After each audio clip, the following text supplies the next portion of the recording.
Magandang araw mga bata, welcome sa ating math tutorial. Ngayon, pag-aaralan natin kung paano magdagdag ng similar fractions o mga bahagdan na magkapareho ang denominator. Madali lang ito, kaya makinig ng mabuti. Step 1, alamin ang kahulugan. Kapag sinabi nating similar fractions, ibig sabihin pareho sila ng denominator, o yung bilang sa ilalim ng fraction. Halimbawa, 2/5 plus 1/5. Pareho silang may denominator na 5.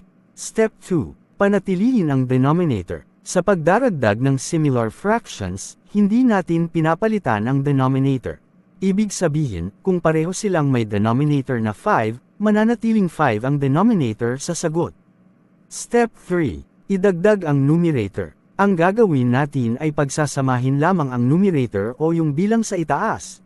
Halimbawa, 2/5 plus 1/5 equals 3/5. Bibigyan kita ng halimbawa. Subukan natin ito, 4/7 plus 2/7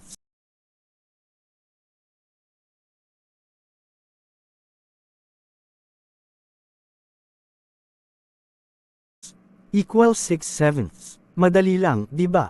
Practice problem. Ngayon, kayo naman. Ano ang sagot sa 3/8 plus 4/8?